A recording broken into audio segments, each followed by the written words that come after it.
प्यारे बच्चों, friction topic start हो चुका है न्यूटन्स लॉ मोशन के बाद। मैकेनिक्स का टॉपिक नंबर 6 फ्रिक्शन टॉपिक, बहुत इंटरेस्टिंग टॉपिक, जिसमें हमने फ्रिक्शन फोर्स का formula F = mu into R बताया था। R is normal reaction. Normal reaction अलग अलग कंडीशन में अलग अलग होगा, तुम देखना, हमेशा mg के बराबर नहीं होता है नॉर्मल रिएक्शन। हॉरिजॉन्टल सरफेस होगा तब नॉर्मल रिएक्शन mg के बराबर होगा, बाकी इंक्लाइन सरफेस हो, वर्टिकल सरफेस हो, रफ सरफेस, तो वहां पे नॉर्मल रिएक्शन चेंज होता है। इसलिए कहा जाता है कि frictional force directly proportional to normal reaction. F = mu into R. Mu is coefficient of friction. Mu का वैल्यू परफेक्टली स्मूथ सरफेस के लिए 0 होता है, परफेक्टली रफ सरफेस के लिए 1 होता है। Mu lies between 1 and 0। Mu जो होता है बेटा 1 और 0 के बीच लाई करता है, ठीक है। इसके बाद से हमने बताया था कि अगर साइकिल पैडल्ड के केस में है तो आगे वाले व्हील पे फ्रिक्शन पीछे लगता है, पीछे वाले व्हील पे फ्रिक्शन आगे लगता है। फ्रंट व्हील पे जो फ्रिक्शन होगा बैकवर्ड डायरेक्शन में, रियर व्हील पे फ्रिक्शन फॉरवर्ड डायरेक्शन में। कोई मैन अगर पैदल चल रहा है तो ऐसे में उसके ऊपर जो फ्रिक्शन होता है वो आगे की तरफ लगता है, पीछे नहीं लगता, क्योंकि पीछे वो फोर्स लगाता है, इसलिए फ्रिक्शन आगे लगता है, ठीक है। अब हम लोग नेक्स्ट कॉन्सेप्ट पढ़ने चल रहे हैं। देखो अगेन, मान लो कोई बॉडी है, ये कोई इस तरह से कोई बॉडी है, तो तुम सरफेस पे इसको तुम ऐसे रख करके खींचो, ऐसे रख के खींचो, और चाहे बेटा ऐसे रख करके खींचो, दोनों कंडीशन में फ्रिक्शन एक बराबर लगेगा। जैसे ऐसे रखने में लग रहा है कि ज्यादा एरिया इसके कांटेक्ट में है तो फ्रिक्शन ज्यादा लगना चाहिए, ऐसा नहीं है। फ्रिक्शनल फोर्स कांटेक्ट एरिया पे डिपेंड नहीं करता, वो नॉर्मल रिएक्शन पे डिपेंड करता है। भाई उसी ब्लॉक को तुम ऐसे रख रहे हो चाहे खड़ा रख रहे हो, दोनों में तो mg बराबर है, नॉर्मल रिएक्शन तो दोनों में सेम है। तो देख रहे हो, यह है रफ सरफेस, रफ सरफेस है, और एक ब्लॉक को, इस सरफेस पे इस ब्लॉक को देखो ऐसे रखा और F फोर्स लगा के इस बॉडी को खींचा, इस बॉडी का मास m है, और इसी बॉडी को ऐसे रख दिया,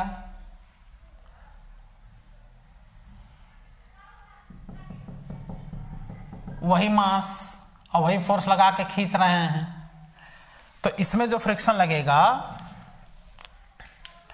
अगर इसका फ्रिक्शन हम F1 कहें और यहां का फ्रिक्शन बेटा F2 कहें, तो दोनों बराबर होंगे, जितना F1 होगा उतना ही F2 होगा। यहां देखो कांटेक्ट एरिया ज्यादा है सरफेस के, यहां कांटेक्ट एरिया कम है बॉडी का सरफेस से, तो ऐसा इसलिए होता है कि इसका वेट कितना लगेगा mg, नॉर्मल रिएक्शन r।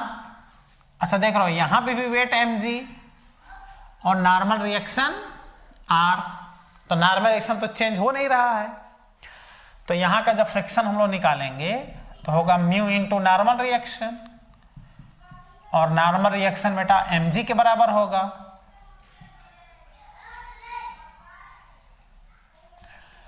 यहां का अगर फ्रिक्शन हम लोग देखें तो म्यू इंटू नॉर्मल रिएक्शन, दोनों इक्वल आया कि नहीं आया, तुम ही बताओ।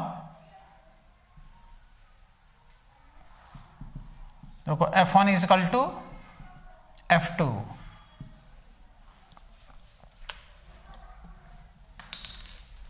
तो इससे क्या कॉन्सेप्ट डेवलप हुआ, ऐसा क्वेश्चन बन सकता है कि पता चले बॉडी ऐसे रख दे और ऐसे रख दे, अब फोर्स लगा खींच रखा है, बताओ कहां फ्रिक्शन ज्यादा लगेगा।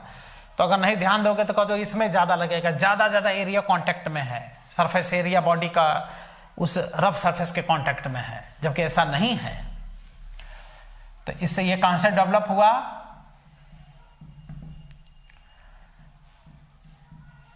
कि frictional force is not depend upon contact area between body and surface, ठीक है। बॉडी और सरफेस के बीच कांटेक्ट एरिया पर फ्रिक्शनल फोर्स डिपेंड नहीं है। चलो एक कॉन्सेप्ट हमने बता दिया। अब आगे हम लोग अप्लाइड फोर्स और फ्रिक्शनल फोर्स के बीच ग्राफ प्लॉट करेंगे। जब अप्लाइड फोर्स और फ्रिक्शनल फोर्स के बीच ग्राफ प्लॉट करेंगे, मतलब जैसे जैसे अप्लाइड फोर्स हम बढ़ाते जाएंगे तो देखना फ्रिक्शन चेंज होगा, तब समझ में आएगा क्या स्टैटिक फ्रिक्शन होता है, फिर समझ में आएगा क्या काइनेटिक फ्रिक्शन होता है। ये सारी बातें क्लियर हो जाएंगी, क्योंकि काइनेटिक बॉडी मोशन में रहेगा तो काइनेटिक फ्रिक्शन निकालना होगा, फिर बॉडी पे फोर्स लग रहा है और बॉडी रेस्ट में है तो बॉडी पे स्टैटिक फ्रिक्शन काम करेगा। तो ये क्वेश्चन से समझना होगा। बॉडी कोई जरूरी है कि क्वेश्चन में दे दे कि बॉडी मोशन कर रहा है, वो अप्लाइड फोर्स देगा, तुम समझो कि बॉडी मोशन करेगा कि नहीं करेगा। तो इसके लिए एक फॉर्मूला होता है maximum static friction, which is known as limiting friction. Limiting friction वाले फॉर्मूले से देखना पड़ता है कि बॉडी मोशन में है कि रेस्ट में है।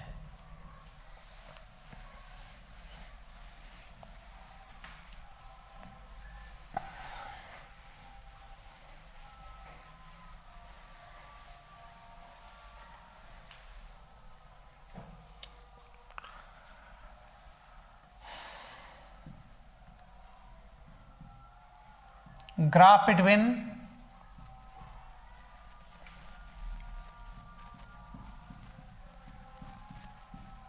between applied force and frictional force।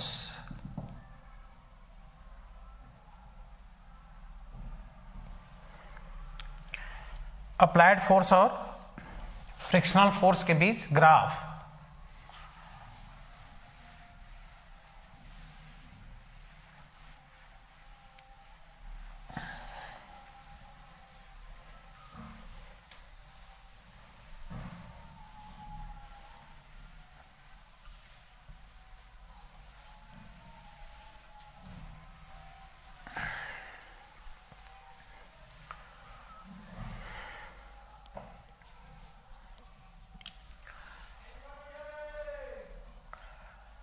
Graph से ही क्वेश्चन हम लोग का सॉल्व होगा। जब ग्राफ हम लोग समझ जाएंगे तो न्यूमेरिकल क्वेश्चन सॉल्विंग में बहुत हेल्प मिलेगा।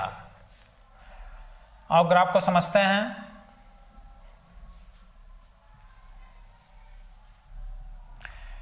इधर देखो कैपिटल एफ हमने लिखा है अप्लाइड फोर्स, और इधर होगा फ्रिक्शनल फोर्स। अप्लाइड फोर्स और फ्रिक्शनल फोर्स के बीच ग्राफ।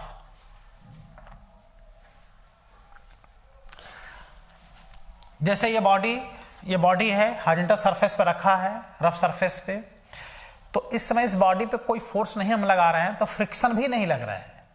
अप्लाइड फोर्स 0, फ्रिक्शन 0, तो ग्राफ यहां से चलेगा। अप्लाइड फोर्स 0, फ्रिक्शन 0, ग्राफ यहां से चलेगा। लेकिन उसके बाद अगर हम बॉडी पे ऐसे फोर्स लगा दें तो ये कोई जरूरी नहीं कि बॉडी चलने ही लगे बेटा, ये कोई जरूरी नहीं है,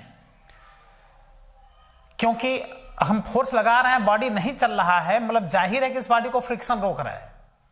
बॉडी रेस्ट में है, हम फोर्स लगा रहे हैं, बॉडी नहीं चल रहा है, that is static friction. Static friction body को रोके रखता है। मान लो इन दोनों के बीच मैक्सिमम स्टैटिक फ्रिक्शन 10 न्यूटन का अगर लग सकता है, ध्यान देना, 10 न्यूटन का फ्रिक्शन अगर लग सकता है तो इस समय कुछ नहीं लग रहा है, फ्रिक्शन लग ही नहीं रहा है। लेकिन अगर 1 न्यूटन हम फोर्स लगा दिए तो बॉडी क्यों चलेगा भाई? 10 न्यूटन तक का फ्रिक्शन इसको रोक सकता है। तो ध्यान देना, हम अगर 1 न्यूटन का फोर्स लगा दिए तो 1 न्यूटन का फ्रिक्शन भी इसमें क्रिएट हो गया। हम 1 न्यूटन का फोर्स लगा दिया, कहे बताओ कितना फ्रिक्शन लग रहा है? तो 1 न्यूटन ही फ्रिक्शन लग रहा है। स्टैटिक फ्रिक्शन अप्लाइड फोर्स के बराबर होता है।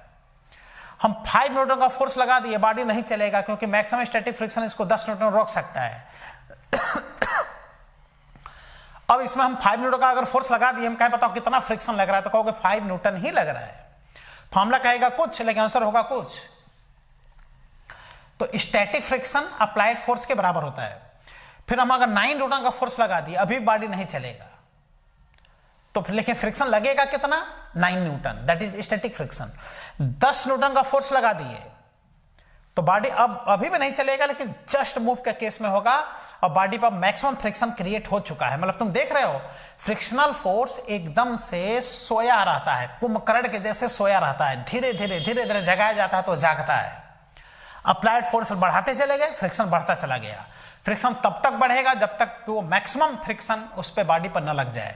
लेकिन जैसे ही बॉडी पर 10 न्यूटन से थोड़ा भी ज्यादा फोर्स लगाएंगे, 11 न्यूटन जैसे फोर्स लगाएंगे, बेटा बॉडी देखो मोशन करना प्रारंभ कर देगा, बॉडी ऐसे चलने लगेगा। और जब बॉडी चलने लगेगा तो वो फ्रिक्शन होगा काइनेटिक फ्रिक्शन। और काइनेटिक फ्रिक्शन मैक्सिमम जो फ्रिक्शन लग सकता है उससे थोड़ा कम होता है, क्योंकि बॉडी जब तक नहीं चलता है तब तक चलाना मुश्किल होता है। लेकिन जैसे बॉडी चलने लगता है फ्रिक्शन थोड़ा डाउन हो जाता है, क्योंकि बॉडी पर लगने वाला बेटा फ्रिक्शनल फोर्स, बॉडी पर लगने वाला फ्रिक्शनल फोर्स काइनेटिक फ्रिक्शन वो मैक्सिमम स्टैटिक फ्रिक्शन से थोड़ा कम होता है। क्योंकि बॉडी जब चलने लगता है तो मोशन कराना उसको आसान होता है, क्योंकि उसमें मोशन की इनर्शिया प्रोड्यूस हो जाती है। तो काइनेटिक फ्रिक्शन जो मैक्सिमम लिमिटिंग फ्रिक्शन होता है, जितना मैक्सिमम फ्रिक्शन लग सकता है उससे थोड़ा कम होता है। और उसके बाद से कांस्टेंट फ्रिक्शन लगेगा, उसके बाद बढ़ेगा नहीं, बॉडी मोशन करेगा तो काइनेटिक फ्रिक्शन कांस्टेंट लगता रहेगा। इसलिए देख लो, हम बॉडी पर अगर अप्लाइड फोर्स बढ़ाते चले जाएं तो फ्रिक्शन भी बढ़ता चला जाएगा। और इस तरह से बता ग्राफ आता है।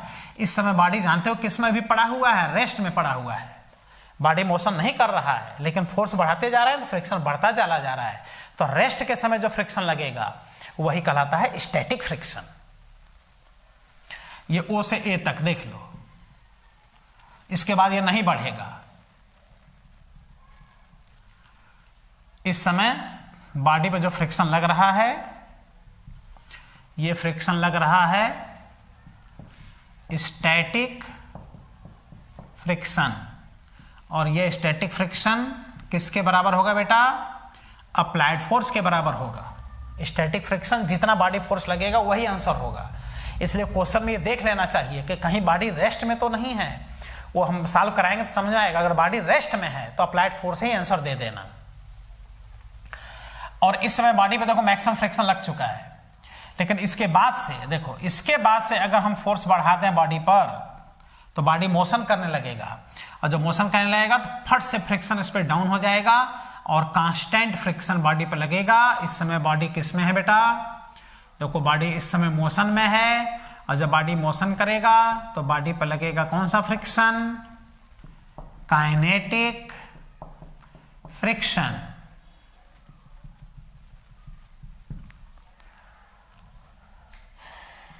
इसमें बॉडी पे एफके फ्रिक्शन, काइनेटिक फ्रिक्शन लगेगा। इस समय देखो काइनेटिक फ्रिक्शन मैक्सिमम फ्रिक्शन, ये मैक्सिमम फ्रिक्शन है, मैक्सिमम स्टैटिक फ्रिक्शन उससे थोड़ा कम है। देखो जो बॉडी मोशन करने लगता है तो काइनेटिक फ्रिक्शन लगता है, और यह है मैक्सिमम स्टैटिक फ्रिक्शन। इसको FAS से इंडिकेट करते हैं, मैक्सिमम स्टैटिक फ्रिक्शन से। दैट इज, इसी को बोलता है लिमिटिंग फ्रिक्शन। इसके बाद फ्रिक्शन नहीं बढ़ेगा बॉडी पर, ये लिमिटिंग फ्रिक्शन है। इसी से पता किया जाता है कि बॉडी मोशन में है कि रेस्ट में। तो ये ग्राफ प्रॉब्लम सॉल्विंग बड़ा हेल्प करता है। देखो बॉडी जब मोशन में होगा तो काइनेटिक फ्रिक्शन लगेगा बॉडी पर, और बॉडी जब तक रेस्ट में रहेगा तब तक बॉडी पे स्टैटिक फ्रिक्शन अप्लाइड फोर्स के बराबर। पूरी कहानी ग्राफ में दिखाई दे रहा है।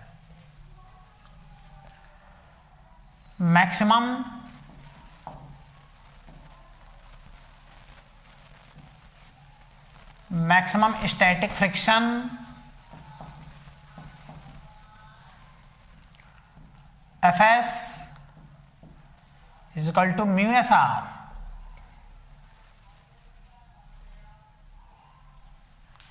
देखो इसका ये फॉर्मूला होता है। देखो यहां म्यू का है, पे mu S coefficient of static friction. Mu है कोफिशिएंट ऑफ स्टैटिक फ्रिक्शन। इसी फॉर्मूले से निकाल के देख लिया जाता है कि बॉडी पे कितना मैक्सिमम फ्रिक्शन लग सकता है। उससे अप्लाइड फोर्स अगर बॉडी पर ज्यादा है तो बॉडी मोशन में है, जब बॉडी मोशन में होगा तो बॉडी पे काइनेटिक फ्रिक्शन लगेगा। और उससे कम फोर्स अगर बॉडी पे है तो बॉडी रेस्ट में रहेगा, लेकिन फ्रिक्शन उसको रोके रखेगा, वो स्टैटिक फ्रिक्शन होगा। और वो स्टैटिक फ्रिक्शन अप्लाइड फोर्स के ही बराबर होगा। एंड काइनेटिक फ्रिक्शन मोशन के समय बॉडी पर क्या लगेगा? Kinetic friction. Fk ये होता है म्यू के आर।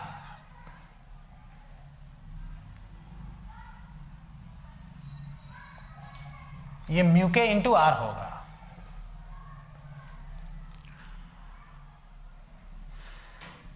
Fk Fs से कम होगा, म्यू के म्यू एस से कम होगा।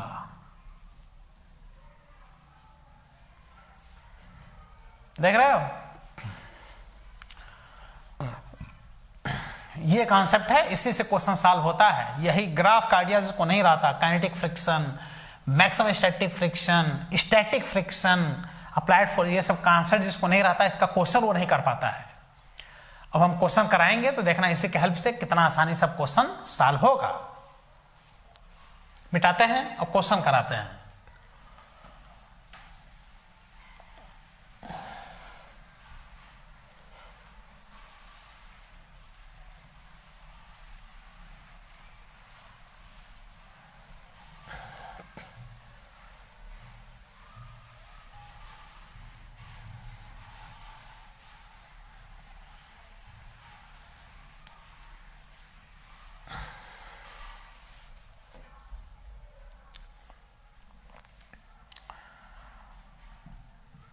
क्वेश्चन है,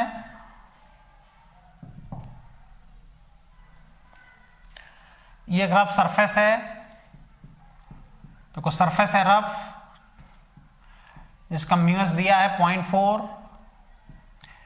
जी का वैल्यू 10 मीटर पर सेकंड स्क्वायर। ये ब्लॉक है,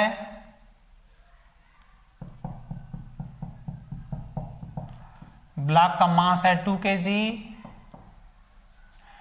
और बेटा इस पे जो अप्लाइड फोर्स है यह है 5 न्यूटन का अप्लाइड फोर्स। तो जाहिर है इधर क्या लगेगा? फ्रिक्शन। देख रहे हो? सब दे दिया। अब कह रहा फ्रिक्शन बताओ कितना फ्रिक्शन लगेगा। तो ऑप्शन देखो, 0, 8 न्यूटन, 6 न्यूटन, 5 न्यूटन।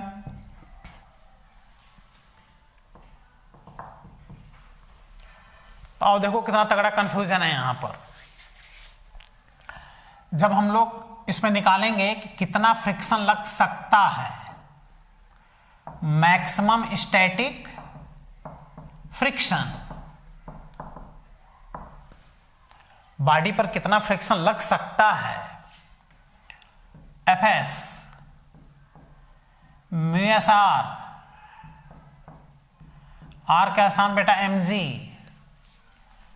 देखो इसका वेट लगेगा mg, ये बनेगा नॉर्मल रिएक्शन। म्यू एस का वैल्यू 0.4, m का वैल्यू 2, g का वैल्यू 10, 8 न्यूटन। अब कुछ स्टूडेंट क्या करेगा, यह आंसर बोल देगा 8 न्यूटन, यह आंसर हो गया। नहीं, गलत है। देखो ये आंसर इतना नहीं आया, ये तो हमने निकाला कि कितना लिमिटिंग फ्रिक्शन बॉडी पर लग सकता है। ग्राफ में देखे थे जो पीक वैल्यू था, कितना मैक्सिमम फ्रिक्शन लग सकता है, तो मैक्सिमम 8 न्यूटन का फ्रिक्शन इसको रोक सकता है। और अप्लाइड कितना है देखो, 5 न्यूटन, मैक्सिमम फ्रिक्शन से भी कम। तो ये फोर्स बॉडी को ये फोर्स बॉडी को ये फोर्स बॉडी को क्यों चलने देगा? क्योंकि ये कम है इससे, यानी बॉडी किस में है? रेस्ट में। अब बॉडी रेस्ट में है तो बॉडी पे स्टैटिक फ्रिक्शन लग रहा है, और ग्राफ कहता है कि स्टैटिक फ्रिक्शन अप्लाइड फोर्स के बराबर होगा। आंसर होगा बेटा 5 न्यूटन। 5 न्यूटन आंसर होगा, 8 नहीं, ये आंसर होगा। एकदम आसान होता है, सोचो इसके बारे में। फ्रिक्शन का यही तो कॉन्सेप्ट है। तो चूंकि अप्लाइड फोर्स कम है मैक्सिमम स्टैटिक फ्रिक्शन से, देखो ना मैक्सिमम स्टैटिक फ्रिक्शन से वैल्यू कम है, 5 Newton is less than 8 Newton, that is block is in rest, block rest में है, on the given rough surface, इस गिवन रफ सरफेस पे जो ब्लॉक है बेटा वो रेस्ट में है, इसलिए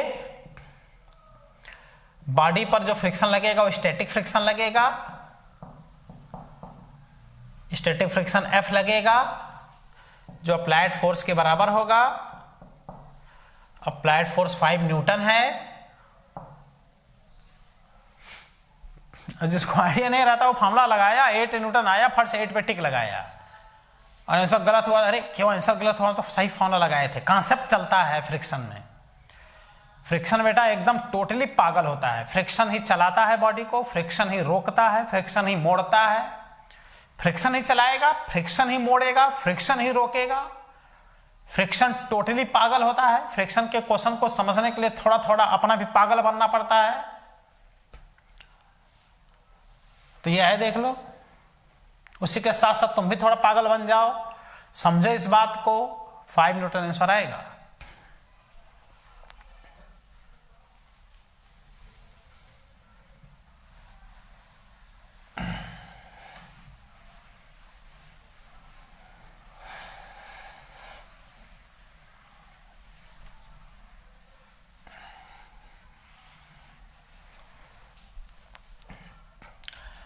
नेक्स्ट क्वेश्चन,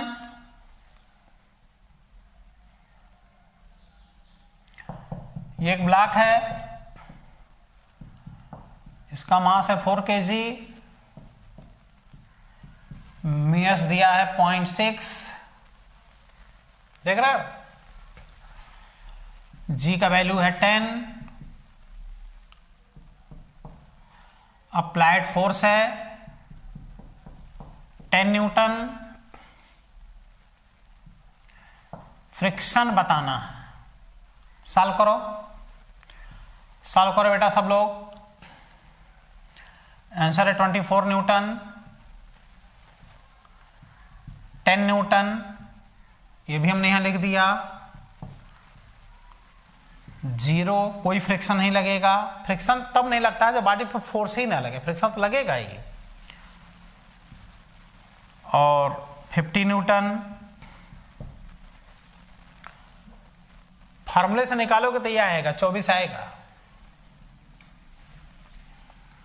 अपने मन से सॉल्व करो एक बार, कॉन्सेप्ट डेवलप होगा। सोचो, पहले एफएस फाइंड कर लो, मैक्सिमम स्टैटिक फ्रिक्शन, कितना फ्रिक्शन बॉडी पे लग सकता है, इसे फाइंड कर लो पहले, तो यह आएगा 24 न्यूटन। और 24 न्यूटन बेटा इससे कम है, सॉरी ये 24 न्यूटन से अप्लाइड फोर्स कम है, यानी बॉडी किस में है, रेस्ट में। तो बॉडी रेस्ट में है तो अप्लाइड फोर्स आंसर हो जाएगा। ये मन में ही सॉल्व हो गया। आर को लिख दें mg, म्यूएस 0.6, m का वैल्यू 4, g का वैल्यू 10, ये आ गया 24 न्यूटन। तो तुम देख रहे हो कि अप्लाइड फोर्स कम है मैक्सिमम स्टैटिक फ्रिक्शन से, 10 न्यूटन कम है 24 न्यूटन से, that is block is in rest. और जब ब्लॉक रेस्ट में होगा तो ब्लॉक पे कौन सा फ्रिक्शन लगेगा, static friction is equal to applied force.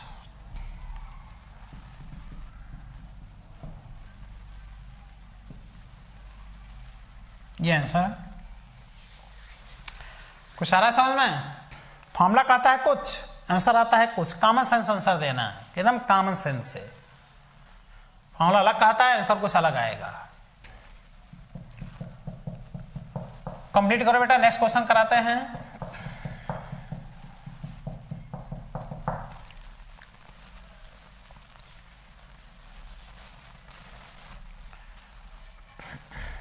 इसको कंप्लीट करो।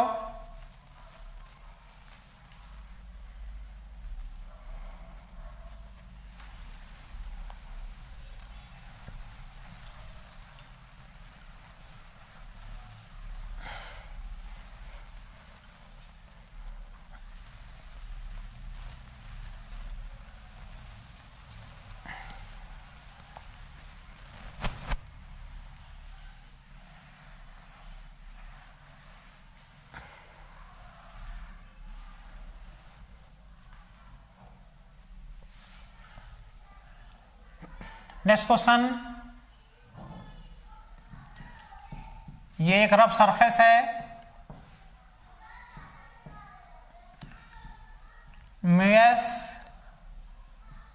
म्यू के दोनों दिया है। देखो म्यूएस दिया है 0.4, म्यू के दिया है 0.3।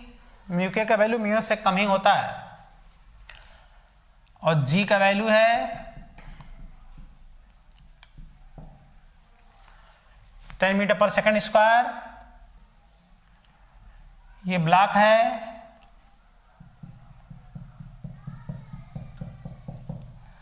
इस ब्लॉक का मास है 10 kg,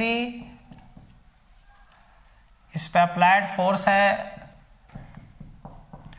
100 न्यूटन। तो इस पे जो फ्रिक्शन लग रहा है ये फाइंड करना।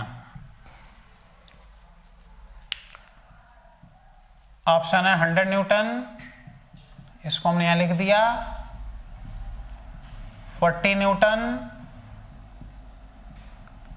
30 न्यूटन, 50 न्यूटन, सॉल्व करो, एक बार ट्राई कर लो। पहले थोड़ी देर हम रुक रहे हैं, ट्राई करो बेटा। आ गया आंसर? कुछ लोग कह रहे होंगे 100 न्यूटन, कुछ लोग कह रहे हैं कि 40 न्यूटन, कुछ लोग 30 न्यूटन।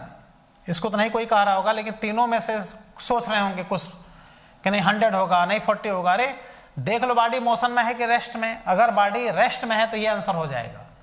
अब बॉडी अगर मोशन में है तो काइनेटिक फ्रिक्शन निकालो, तब 30 न्यूटन आंसर हो जाएगा। आगे समझ में?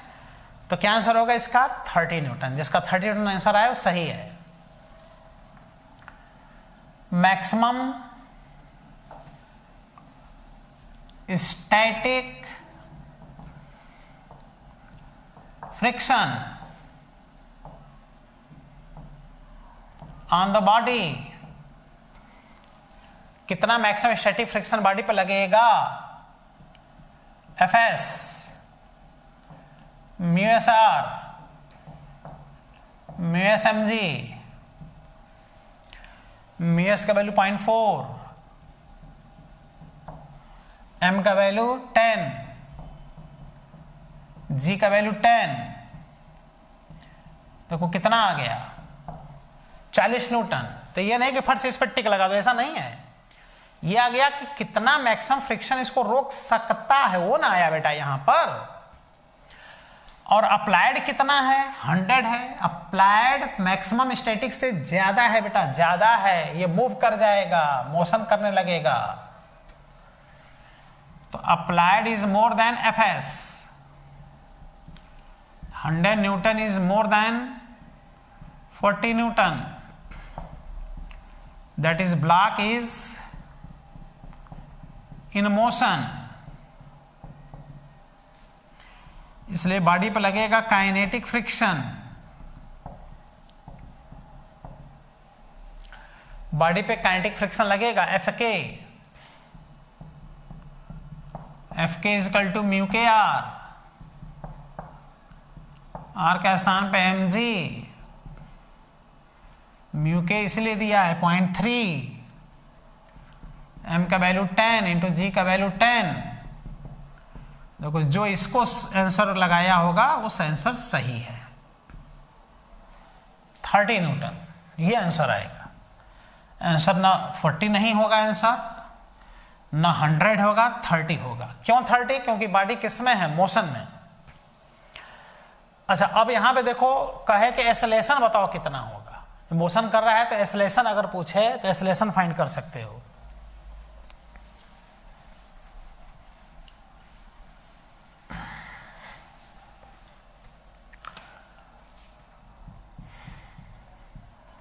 अब अगर एक्सेलरेशन पूछे कितना होगा, क्योंकि मोशन तो कर ही रहा है, तो अप्लाइड फोर्स और माइनस फ्रिक्शन में लगेगा kinetic friction equal to mass into acceleration. Applied force हो गया 100, kinetic friction 30 equal to 10A, आ गया 70 is equal to 10A। Acceleration है 7 मीटर पर सेकंड स्क्वायर। 7 मीटर पर सेकंड स्क्वायर का एक्सेलरेशन है बॉडी पर। आया समझ में? तो तुम देख रहे हो कि फ्रिक्शन के क्वेश्चन किस तरह से डेवलप हो रहे हैं, कैसे इस पे क्वेश्चंस बन रहे हैं। फॉर्मूला कुछ कहता है, कॉन्सेप्ट कुछ कहता है। तो एक होता है स्टैटिक फ्रिक्शन, एक होता है लिमिटिंग फ्रिक्शन यानी मैक्सिमम स्टैटिक फ्रिक्शन, एक होता है काइनेटिक फ्रिक्शन। 3 प्रकार के फ्रिक्शन होते हैं। तो क्या निकाल के देखा जाता है कि बॉडी मोशन में है कि रेस्ट में? मैक्सिमम स्टैटिक फ्रिक्शन देखा जाता है, एफएस म्यू एस आर। उससे देख लो कि अप्लाइड फोर्स से वो कम है कि ज्यादा है।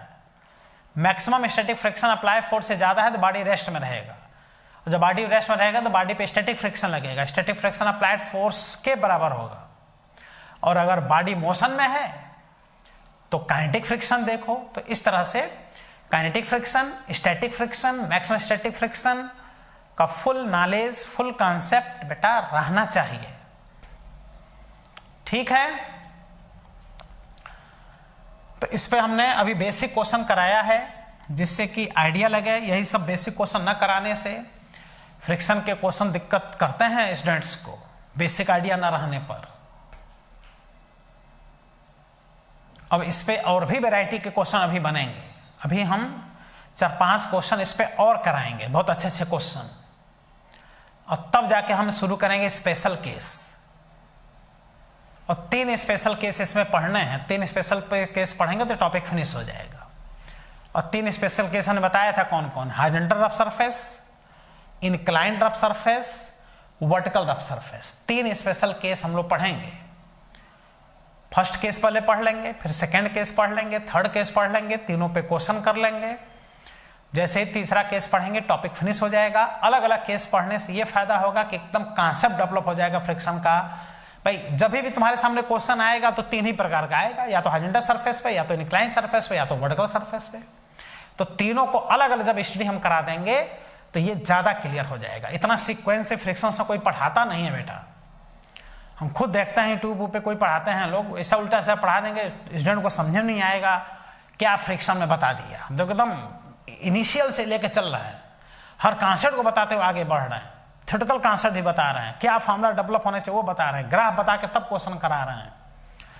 पहले अस्त्र देते हैं, फिर शस्त्र देते हैं, तब जाकर ब्रह्मास्त्र दे करके फिर रणभूमि में भेज दिया जाता है, क्वेश्चन कराया जाता है। तो इस बात को समझो, ध्यान दो, एक एक लाइन पढ़ो इसको।